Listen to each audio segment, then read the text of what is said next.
seriously, the one guy that I had the most affinities with, the most things that I shared with, that we both loved, was Chris Simon. And I um, with what happened last week, it made me think of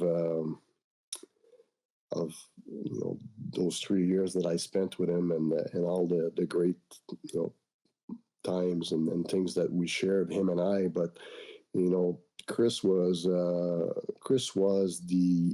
best friend that I had in my entire career.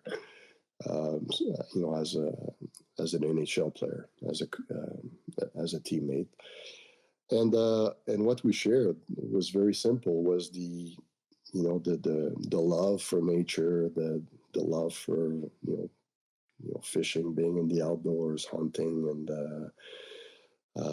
motorcycles, and yeah, and obviously I made a lot of good friends as teammates, but to me, reflecting on all those years, Chris was the one. He was the one that I was the closest with. Do you feel like when you were playing with him that he didn't enjoy the role of being an enforcer? And do you feel like fighting in the NHL contributed to maybe some of the off ice struggles that he had? And like, was he dealing with off ice issues when you knew him? Well, being so close to him, I traveled to the arena very often, almost every day with him, going to practices and going to games, and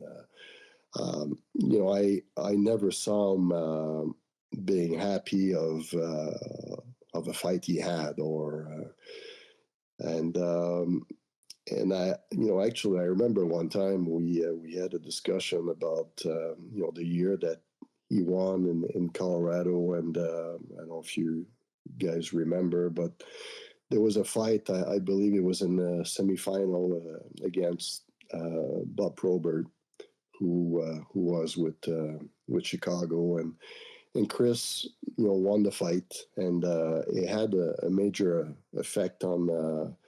I had to turn around on that series where Colorado really took the advantage over Chicago, and I'll always remember what Chris told me. He goes, I just felt bad. He goes, Probert was towards the end of his career. He was older than me, and I had to fight him, and I just felt bad about him being in that position, and that's Chris. Instead of being happy and just proud of winning that fight, which might have a big effect on his team, as boosting his team, and but deep inside, his feeling was that he just felt bad about that, so. And I believe that most guys felt the same way that Chris did. But I'm curious, man. You scored the game-winning goal in the conference final against Dominic Hasek, who had an incredible year that year. I think he won the Hart Trophy that year, man. He had like 13 shutouts, something crazy. And then you become his teammate, and you guys go to the final. Going, Holly scores the goal, foot in the crease, man. You can give your opinion on that. But what do you think of Hasek, man, playing against him, then having him be your teammate? Because everyone seems to have an opinion on him. Yeah, Dom was actually for the time we played together, we became pretty close. It's funny because I moved quickly from Washington to Buffalo, and then spent the remaining of the year in a hotel, right? So I was at the Residence Inn, and so what I decided to do was to ship my motorcycle from Washington to Buffalo, because I knew that we were going to be there for a while with the team that Buffalo had. So anyway, on that Harley Davidson, there was a sidecar, and we, you know, Dominic was one day. He goes, you know what, Joe? He goes, tomorrow morning skate. He goes, pick me up. He goes, I want us to ride to the rink together, and I'll be in the sidecar.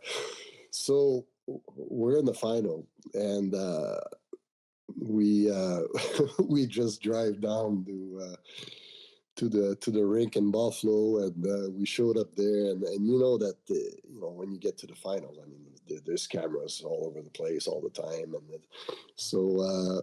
Yeah, I never saw the footage, but when we arrived there, I remember there were cameras, and you know, you got Dominic Hasek in my sidecar with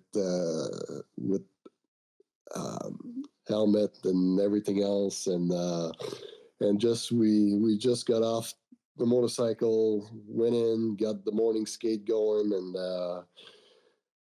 yeah, but yeah, that night I believe that was the same night that we ended up losing in that overtime with that goal that was actually disallowed the entire year, you know. So it was very frustrating. But you know, to go back to Dominic, it was funny because one of the first things that him and I talked about when we became teammates, um, he came up to me and he goes, Joey, he goes, you know, when you scored against me, he goes, did you try to lift the puck?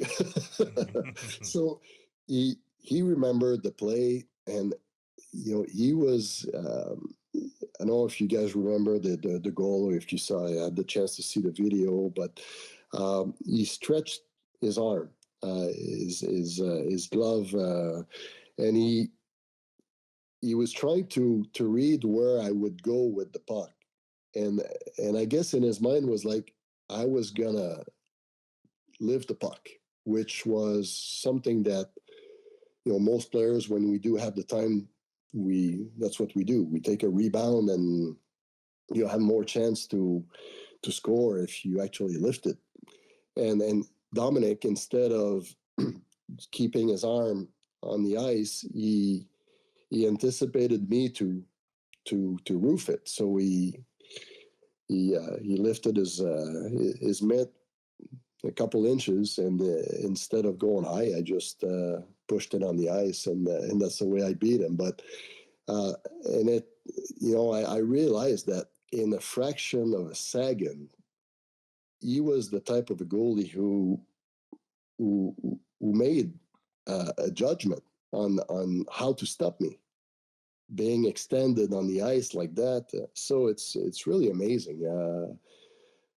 You know, so when you think of it, it's not surprising all this success that he had. I mean, it's because you think of it, and it's really a fraction of a second that he's there, lying on the ice, stretching his arm, trying to stop a goal that you know sent the other team into the Stanley Cup finals. So anyway, that was a great story. You know, that's another thing that I'll probably never forget, hopefully. When Holly did score Yeah. with his foot in the crease, like, Yeah. well, what was the mindset with the team right afterwards? Were you guys all confused?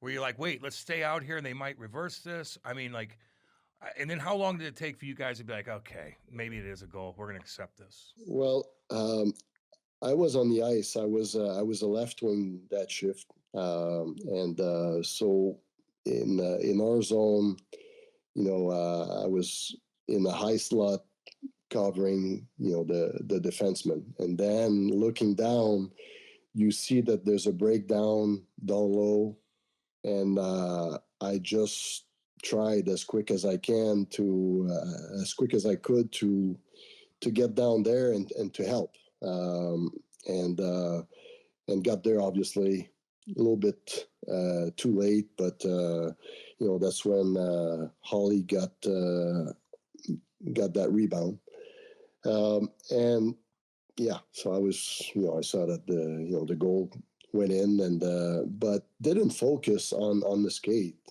at the time that it happened, I was like, oh fuck, we just lost. So now, it's the big circus,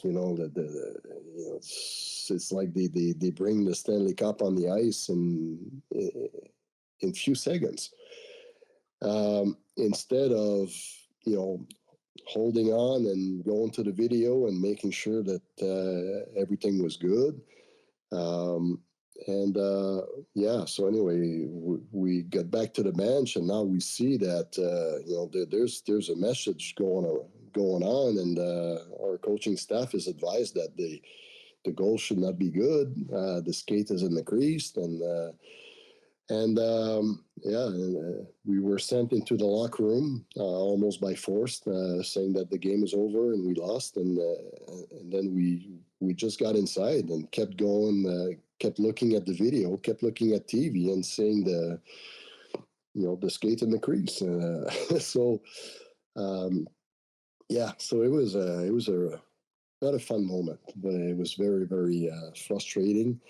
Um, Frustrating because the entire year, they really focused on making it right, and they had disallowed so many goals, and now you get to the most important goal of the season, and you just bypass.